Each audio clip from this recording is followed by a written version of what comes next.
आप सभी को जय मसीह की। प्रभु यीशु मसीह के नाम में आप सभी का R727 बाइबल स्कूल जो चर्च प्लांटिंग के संबंध में है आपका स्वागत करते हैं। प्रभु यीशु भला है। अभी तक आपको परमेश्वर ने संभाल करके रखा। ये हमारा सब्जेक्ट है पुराना नियम सर्वेक्षण, जिसमें इससे पहले आपने कुछ पुस्तकों को देखा, जैसा उत्पत्ति की पुस्तक, निर्गमन की पुस्तक, लेवी व्यवस्था की पुस्तक, गिनती की पुस्तक। ये 4 पुस्तकों को आपने देखा है। अब ये 5वां पुस्तक जो है व्यवस्था विवरण, या फिर ऐसा बोलना चाहिए, इंग्लिश में बोलते हैं ड्यूटरोनॉमी, जिसका मतलब दोबारा बताया गया। राइट, ड्यूटरोस मतलब सेकंड या फिर दूसरा व्यवस्था, लेकिन ये दूसरा व्यवस्था नहीं है, दोहराया गया। इसके परिस्थिति अगर आप देखेंगे, मिस्र से निकले हुए 6 लाख परिवार के जितने 20 साल के ऊपर उम्र वाले थे, 6 लाख परिवार बोलेंगे तो लगभग 12 लाख। 6 लाख परिवार, पति पत्नी 12 लाख, और उसमें लड़के लड़कियां जो 20 साल के ऊपर हैं, तो फिर वो मिलकर के 12, 15, 20 लाख के आसपास लोग जो थे, सारे के सारे 40 साल मरुस्थल में परमेश्वर पर अविश्वास करते हुए, परमेश्वर का अनाज्ञाकारी बनते हुए, परमेश्वर के बातों पर आनाकानी करते हुए, सारे के सारे मरुस्थल में मरे 40 वर्ष के अवधि में। और वहां से निकले हुए व्यक्तियों में से 2 व्यक्ति अभी बचे हैं, यहोशुआ और कालेब। और उसके अलावा ये जो मरे हैं ना, इनके संतान, इनके second third generation, just take it, second generation, दूसरी पीढ़ी, राइट, उनको परमेश्वर कनान देश के अंदर ले जाने के लिए परमेश्वर का मनसा हुई। और इतने में परमेश्वर मूसा से बातचीत करते हैं, मूसा तुमने कुछ गलती किया है, वो वहां पे जिक्र है, जिसके वजह से ये पर्वत के ऊपर तुम चढ़ करके कनान देश को देखना, लेकिन कनान देश के अंदर तू प्रवेश नहीं करेगा। और उससे पहले, तेरे मृत्यु से पहले, तेरे एसोसिएट, तेरा असिस्टेंट जो था, क्या नाम है, यहोशुआ, यहोशुआ के हाथ में चार्ज सौंपना, अधिकार को सौंपना। तेरे बाद या तेरे मरने के बाद यहोशुआ इसराइलियों को, यानी कि इसराइल के सेकंड जनरेशन के लोगों को कनान देश के अंदर में ले जाएगा। ठीक है। और उससे पहले, यानी कि तेरे मृत्यु से पहले, तू इसराइलियों को एक बार इस व्यवस्था को समझाना, व्यवस्था को दोहरा करके बताना। इसलिए परमेश्वर के आदेश के अनुसार मूसा इसराइलियों के सेकंड जनरेशन के लोगों के लिए परमेश्वर की व्यवस्था को एक बार बताते हैं, और उसके साथ साथ उसके कुछ चीजों को विस्तीर्ण रूप में उन्होंने समझाया। और व्यवस्था पालन करने से जितने आशीषें होना है, व्यवस्था का पालन न करने से जितने श्राप आना है, और कैसे, कौन से दिमाग से परमेश्वर के पास आना है, कौन से दिमाग से परमेश्वर की व्यवस्था का पालन किया जाना चाहिए, सारी चीजें मूसा इसराइलियों के लिए अपने मृत्यु के कुछ टाइम पहले बताते हैं, समझाते हैं। उसी सब मिला करके हम ये बोलते हैं व्यवस्था विवरण की पुस्तक, यानी कि व्यवस्था दोबारा बताया गया, समझाया गया, और लोगों के लिए क्लियर लोग समझने लायक भाषा में बताई गई है। ठीक है, ये है व्यवस्था विवरण। और व्यवस्था विवरण की पुस्तक के आप ब्रैकेट में देखिए, विश्राम एवं पुनर्विचार। पुनर्विचार क्या है? पुनर्विचार एक बार सोच के देखो। मूसा यहाँ पे पुस्तक में कहते हैं, सोच के देखो, ध्यान में रखो कि तुम आगे जाकर के गलती ना करोगे, क्योंकि तुम्हारे पापा मम्मी और तुम्हारे और लोग जो है, अंकल आंटी भाई बहन, जितने तुमसे बड़े उम्र के, परमेश्वर का भय ना मानते हुए, परमेश्वर पर अविश्वास करते हुए, परमेश्वर का आज्ञा ना मानते हुए, खुड़कुड़ाते हुए, बुड़बुड़ाते हुए, विद्रोह करके सारे के सारे मरे हैं। तुम्हारे सामने जीवन और मृत्यु सामने है, क्या चुनोगे? जीवन को चुनोगे या मृत्यु को चुनोगे? चुनाव तो आपके पास, आपके हाथ में है। इसलिए विचार करना, बैठना, समझना, अगर डाउट है तो पूछ लेना, ठीक है? और विश्राम में प्रवेश करने के लिए जा रहे हो, अपने आप को कैसा तैयार करना है, ये सारी चीजें वो ये समझाते हैं। उसका लेखक है मूसा। लेकिन इसी पुस्तक में आप देखेंगे मूसा के मृत्यु के बारे में वर्णन है लास्ट चैप्टर में। इसलिए कई बाइबल विद्वानों का ये मानना है कि पुस्तक को जरूर मूसा ने लिखा है, लेकिन लास्ट चैप्टर को यहोशू ने लिख करके इसके साथ ऐड किया है, इसके साथ जोड़ा है। इसलिए मूसा के मृत्यु के डिटेल, यानी कि मूसा मृत्यु से पहले क्या क्या किया है, उस सब के बारे में यहाँ पे आप देखते हैं। डेट जो है 1410 ईसा पूर्व, मतलब 1400 वर्ष से पहले। कुछ लोगों का ये मानना है 14 से 50 से लेकर के 1500 के आसपास का टाइम जो है, ठीक है? यहाँ पे जो डेट दिया गया है ये एग्जैक्ट डेट नहीं है, सो क्या बोलना चाहिए, अप्रोक्सीमेट, लगभग लगभग, ठीक है? सो ये आपको याद रखना। पुस्तक का नाम, ये अंग्रेजी शीर्षक है जो सेप्टुअजिंट से आता है या आया है। सेप्टुअजिंट मतलब एंटियोकस एपिफेनस ने इब्रानी भाषा से यूनानी भाषा में यहूदियों का बाइबल को जो अनुवाद किया, जिसके लिए 70 विद्वानों को उन्होंने इस्तेमाल किया।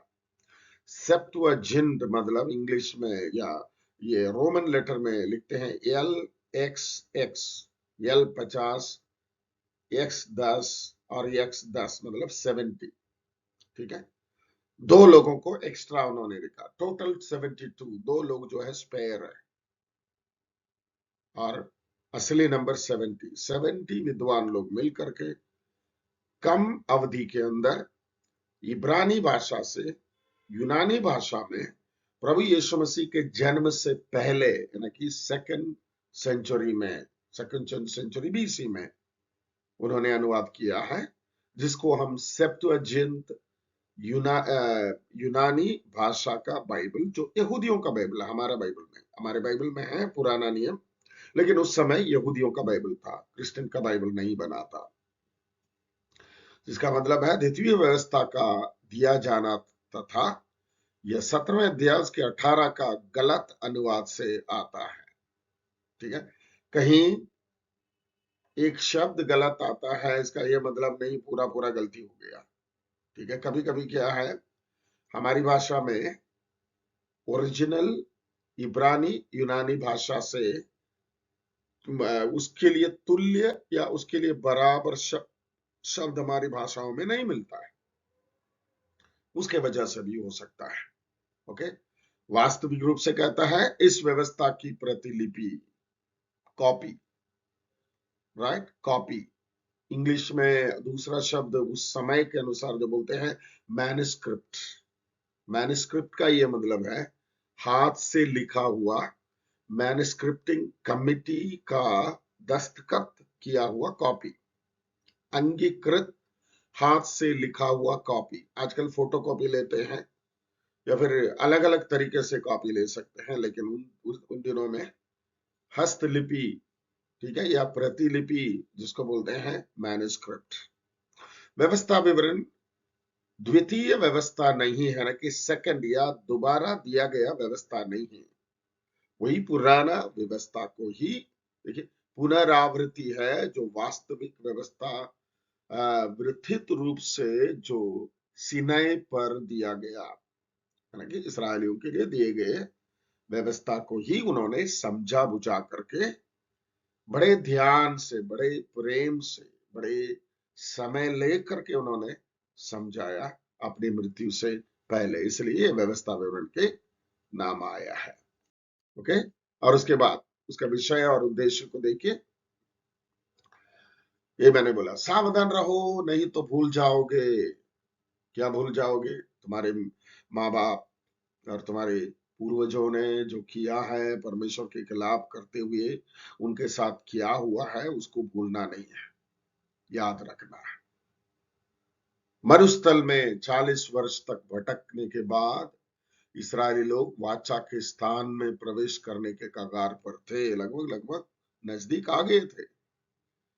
उसके पहले कि वे प्रवेश करते, यह आवश्यक था कि परमेश्वर जितने भी कार्यों उनके लिए किया था उन्हें याद दिलाए जाए, तथा परमेश्वर की व्यवस्था उनके लिए उस स्थान में बने रहने के योग्य के लिए महत्वपूर्ण था एवं अन्य देशों के लिए याजकीय राज्य के रूप में भी महत्वपूर्ण था। व्यवस्था वर्णन 4:1-8, मतलब कौन सी तैयारी के साथ अंदर जाना है, अंदर जाने के बाद क्या क्या करना है, देशवासियों के साथ क्या करना है, खुद क्या करना है, परमेश्वर को कैसा आराधना करना है, कैसा भाई मानना है, और ये कुछ समय के लिए नहीं, अनंत काल तक रखिए, हमेशा हमेशा के लिए परमेश्वर की उपस्थिति में कैसा रहना है, ये सब के बारे में मूसा के द्वारा परमेश्वर ने इसराइलियों के सेकंड जनरेशन के लिए बोला। ओके, ये याद रखिए, सावधान रहो नहीं तो भूल जाओगे। राइट, सावधान रहो, be careful lest you forget, English में be careful lest you forget. मूल शब्द जो देखिए वाचा, वाचा जो लगभग 27 बार आता है, 27 टाइम्स ये शब्द आता है वाचा। इंग्लिश में बोलते हैं कवनेंट। कवनेंट या वाचा का क्या तात्पर्य है? दो व्यक्ति आपस में सहमत होते हैं एक या दो बात के लिए या किसी मैटर के लिए, और उसमें कंडीशंस होता है, मैं तुम्हारे लिए करूंगा, तुम मेरे लिए करना है। राइट, इसमें परमेश्वर और मनुष्य के साथ, इसराइलियों के साथ वाचा हुआ, लेकिन इसराइली लोग वाचा को तोड़े। परमेश्वर विश्वास योग्य रहा, अभी भी विश्वास योग्य है। परमेश्वर कभी वाचा नहीं तोड़ता, भले इंसान निकम्मा क्यों ना ठहरे, वाचा पालन क्यों ना करे, वाचा के खिलाफ काम क्यों ना करे, परमेश्वर कभी अपने वायदा वाचा तोड़ते नहीं है। वो कल, आज और युगानुयुग के लिए एक सा है। ये 27 टाइम्स, 27 बार परमेश्वर ने ये बात उनको समझाया। मूल वचन आप पढ़ सकते हैं बाद में आराम से, चौथा अध्याय उसका 9वीं आयत और 23वें आयत, चौथा अध्याय का 31वें आयत, 10वें अध्याय 12, 13, 14, और लास्ट में 30वीं अध्याय उसका 19 और 20वें आयत। ये क्या बोलते इंग्लिश में जो बोलेंगे कुंजी आयत है, की वर्ड, की स्क्रिप्चर्स। ये अगर आप पढ़ेंगे, ये 10 बार आप पढ़ेंगे, आपको आइडिया मिल जाएगी इसके अंदर क्या लिखी गई है। इसलिए बोलते हैं कुंजी वचन या मूल वचन, इंपॉर्टेंट वचन। राइट, मूल अध्याय देखिए 27वें अध्याय, और उसके बाद 28, 29, 30, 28, 29, 30। 28वें अध्याय में आप देखते हैं क्या है, अगर तुम सावधानी से, आज यहाँ पे तुम्हारे लिए बताया जाता है, उसका पालन करोगे, उसके नीचे आता है निम्नलिखित आशीष, इतने सारे आशीषें तुम्हारे लिए, तुम्हारे घर के लिए, तुम्हारे परिवार के लिए, तुम्हारे जीवन के लिए, तुम्हारे देश के लिए होगा। अगर पालन नहीं करोगे, उसके बाद श्राप लिखी गई, ये सब तुम्हारे ऊपर आएगा। राइट, सो अब यहाँ पे ये पढ़ते हुए आप जो विश्वासी है, सेवक है, ठीक है, कई बार ये भी लोग प्रचार करते, अगर तुम पालन करोगे तो तुम्हारे लिए आशीष होगा, नहीं तो श्रापित ठहर जाओगे। ध्यान से सावधान रहो, नहीं तो भूल जाओगे। क्या है? हाँ जी, इसके बाद ये यहूदियों के लिए, इस्राएली लोगों के लिए कितने साल पहले? यीशु मसीह से 1410 वर्ष पहले, यानी कि आज से 3400 वर्ष पहले यहूदियों के लिए लिखा हुआ है। और इसे लेकर के आज चर्च में किसी को टोकने के लिए नहीं है। इसके बाद, यानी कि इसके 1400 वर्ष के बाद या 1500 वर्ष के बाद प्रभु यीशु मसीह क्रूस में मनुष्य के पापों को उठा करके प्राण दिया। गलातियों की पत्री 3 अध्याय उसका 10-11 के अनुसार ये व्यवस्था पालन करके परमेश्वर की उपस्थिति में कोई धर्मी ठहर नहीं सकता है, इसलिए मसीह हमारे लिए इस व्यवस्था को अपने बदन में बर्दाश्त करते हुए प्राण दिया। आज रोमी को पत्री 5वें अध्याय के अनुसार विश्वास है ना कि मसीह ने जो क्रूस पर संपन्न किया है, उस काम पर विश्वास करते हुए हम मुफ्त में धर्मी ठहरा जाते हैं परमेश्वर की उपस्थिति में। ठीक है, इसलिए हमेशा ये याद रखना, ये पुराना नियम के वचन जब आप लेते हैं, इसका व्याख्यान पुराना नियम के संदर्भ में होना चाहिए और उस विषय को, उस आशय को या उस कॉन्सेप्ट को नया नियम के अंदर लेकर आना चाहिए। नया नियम के आशय के अनुसार हमारे जीवन में उसे लागू करना चाहिए। पुराना नियम से घसीट करके आपके जीवन में लागू नहीं कर सकते। आप पुराना नियम का विश्वासी नहीं है। नया नियम के प्रभु यीशु मसीह के लहू से शुद्धिकरण पाए हुए परमेश्वर के संतान, परमेश्वर का बेटा बेटी है। राइट, ये याद रखना, हमेशा याद रखना। ठीक है, 27वें अध्याय 28 और 29 और 30वें अध्याय देखिए। मूल अध्याय 27 मूल अध्याय है, क्योंकि मैं इसमें इसराइल का वाचा और प्रचारिक दृष्टिकरण है, जिसमें मूसा तथा लेवी याजकों ने सभी इस्राएलियों को बुलाया ताकि वे चुप कर सुने। 28 से 30 भी मूल अध्याय इसलिए कि वर्तमान एवं आने वाले भविष्य का वायदा कारण है। यह आज्ञाकारिता के लिए आशीष या अनाज्ञाकारिता के लिए श्राप को दर्शाती है। ठीक है, प्लीज नए नियम के अनुसार आए, इसको ऐसा नहीं बोल सकते हैं, क्योंकि आज्ञाकारिता कब आती है? आज्ञाकारिता का पहला चरण क्या है?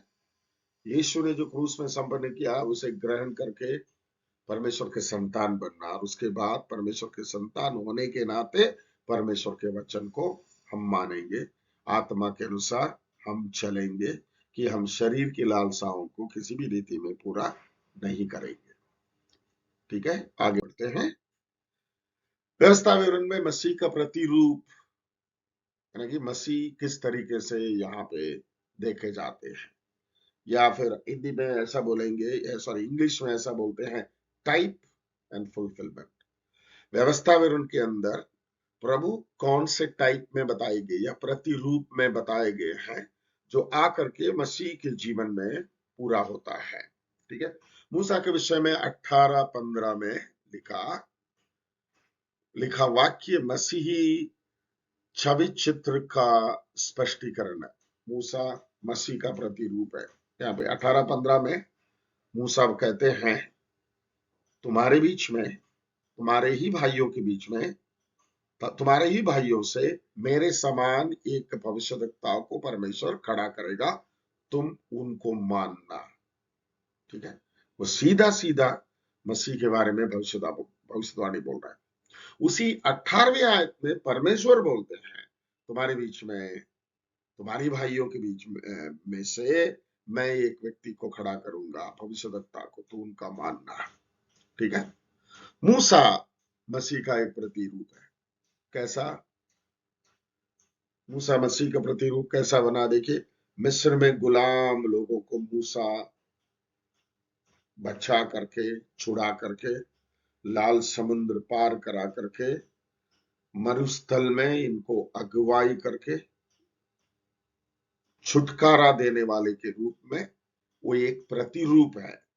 वो मसीह नहीं है, मसीह का प्रतिरूप है।